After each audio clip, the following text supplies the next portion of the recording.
नमस्कार, आप देख रहे हैं वी टाइम न्यूज। बढ़ते हैं झारखंड की खबरों की ओर। बोकारो इस्पात संयंत्र के सौजन्य से बुधवार को बोकारो नगर सेवा भवन में एक मॉक ड्रिल का आयोजन किया गया। इस अभ्यास का मुख्य उद्देश्य आपातकालीन स्थितियों से निपटने के लिए प्रशासन और संबंधित एजेंसियों की तत्परता की जांच करना था। बोकारो प्रशासन द्वारा आयोजित इस मॉक ड्रिल में फायर ब्रिगेड, एम्बुलेंस सेवा और डिफेंस टीम ने सक्रिय भागीदारी निभाई। अभ्यास की शुरुआत सायरन बजने से हुई, जिससे आपातकालीन स्थिति का संकेत दिया गया। सायरन के तुरंत बाद एक जोरदार धमाका हुआ, जिससे चारों ओर अफरा तफरी का माहौल बन गया। स्थिति को नियंत्रित करने और राहत कार्य को तेजी से संचालित करने के लिए अधिकारियों ने तत्काल फायर ब्रिगेड और एम्बुलेंस को सूचित किया। डिफेंस टीम ने घायल व्यक्ति को तुरंत एम्बुलेंस में डालकर चिकित्सा सहायता के लिए रवाना किया। इस बीच फायर ब्रिगेड की टीम ने मौके पर पहुंचकर आग पर काबू पाने का प्रयास शुरू कर दिया। आपातकालीन सेवा में शामिल सभी दलों ने बेहद मुस्तैदी और समन्वय के साथ अपने अपने कार्यों का निर्वहन किया। राहत और बचाव कार्यों के तहत घायल व्यक्ति को एम्बुलेंस के माध्यम से राहत शिविर पहुंचाया गया, जो बोकारो स्टील प्लांट के एडीएम बिल्डिंग में स्थापित किया गया था। राहत शिविर में चिकित्सा दल ने तुरंत घायलों का इलाज शुरू किया। फायर ब्रिगेड की टीम ने मॉक ड्रिल के दौरान आग बुझाने और घायलों को सुरक्षित निकालने के सभी संभावित उपायों का अभ्यास किया। मॉक ड्रिल के समापन पर अधिकारियों ने आपातकालीन तैयारी की समीक्षा की और सुधार के सुझाव दिए। बोकारो प्रशासन ने इस मॉक ड्रिल के सफल आयोजन पर संतोष व्यक्त किया और भविष्य में भी इस प्रकार के अभ्यास जारी रखने पर बल दिया। अधिकारियों ने कहा कि आपदा प्रबंधन के प्रति जागरूकता और तत्परता बनाए रखना आवश्यक है, ताकि वास्तविक स्थिति में नागरिकों की सुरक्षा सुनिश्चित की जा सके।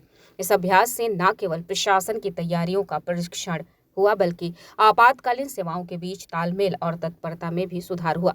बोकारो इस्पात संयंत्र और जिला प्रशासन के इस संयुक्त प्रयास की स्थानीय नागरिकों ने सराहना की। डीसी मैम के गाइडलाइंस में और डायरेक्शन में, और जो स्टेट और सेंटर ने हमें डायरेक्शंस दिया था, उसके बेसिस पे हमने 3 जगह ये 3 लोकेशंस में मॉक ड्रिल किया था। आईएल गोमिया में और बीएसएल में और जोधारी मोड़ पे। तीनों की ही अलग अलग यूनिकनेस है कि क्यों हमने किया यहाँ पे, और बहुत अच्छा मॉक ड्रिल रहा। लोगों का भी बहुत अच्छा इसमें पार्टिसिपेशन रहा है।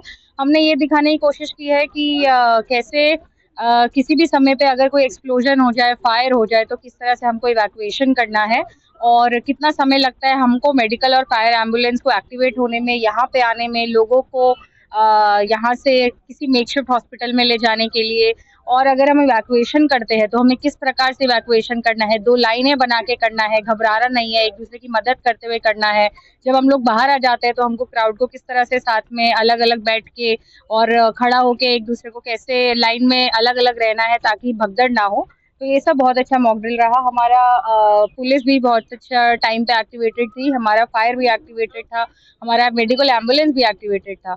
अभी हम लोगों ने मॉक ड्रिल में एक मेकशिफ्ट हॉस्पिटल भी बनाया था और कंट्रोल रूम भी बनाया था कि जब यहाँ से 4 बजे सायरन बजा और 4:10 पे हमारा एक्सप्लोजन हुआ तो कितना समय लगा हमको अपने कंट्रोल रूम में फोन करने के लिए। कंट्रोल रूम ने कितना समय लगाया हमें फायर को और मेडिकल को कॉल करने में, और कितनी जल्दी वो लोग यहाँ पर आए। हमारे लिए बहुत अच्छा अभ्यास था और लोगों ने भी यहाँ पे बहुत सहयोग किया। पूरा पब्लिक लोग भी इवैक्यूएशन में घुसे और हमें मदद की और लोगों को दिखाने में काफी अच्छा पार्टिसिपेट। देखिए, आज का देश के परिप्रेक्ष्य में आप देख रहे हैं, जो पहलगांव में जो आतंकवादी हमला हुआ है, उसके एवज में हमारा यशस्वी प्रधानमंत्री माननीय मोदी जी ने एक बदले की भावना से उन लोगों को तहस नहस करने के लिए कल ही बमबारी किया है।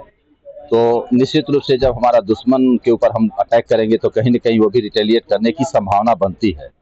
तो उसी के आलोक में सरकार के दिशा निर्देशानुसार पूरे देश में जो सेंसिटिव एरिया को जो आइडेंटिफाई किया गया है, उसमें आपको कैसे नागरिकों को आप सुरक्षित रख सकते हैं, उसके लिए मॉक ड्रिल किया गया है। उसमें एक स्थान बोकारो स्टील सिटी भी था।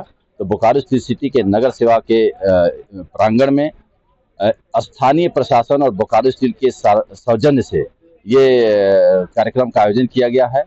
आप देखेंगे कि 4-5 बम का यहाँ ब्लास्ट किया गया है। बम ब्लास्टिंग के बाद जो ऑफिस में हम लोग काम कर रहे थे, तो एक दहशत पैदा हुआ। सभी लोग अपना निकल के भागने का प्रयास किए, तो भागे और एस्केप रूट दिया गया उनको। एस्केप रूट देने के बाद जो इंजर्ड हुए, उसमें उनको एम्बुलेंस से लेकर के एक सेफ जोन में, फर्स्ट एड जोन में ले जाकर के उनको एडमिट किया गया। साथ ही साथ जहां बम से आग लगी थी उसको बुझाया गया। तो ये टोटल एक जो डेमो किया गया है, ये बहुत ही सुंदर तरीके से, बहुत अच्छे तरीके से संपन्न हुआ। इससे जो भी यहाँ पर पार्टिसिपेंट जो आए थे वो काफ़ी कुछ सीखे हैं। और अगर कहीं कहीं ऐसी स्थिति बनती है अगर हमारे देश में, हमारे शहर में, तो निश्चित रूप से ये आज का जो हमारा प्रयास है, जो एक लर्निंग प्रयास था, ये बहुत ही काम आएगा और हम अपने अपने परिवार के साथ साथ अपने समाज के लोगों की सुरक्षा कर पाएंगे। यही हम लोग का मकसद था। वी टाइम न्यूज के लिए बोकारो से अनिल वर्णावाल की रिपोर्ट।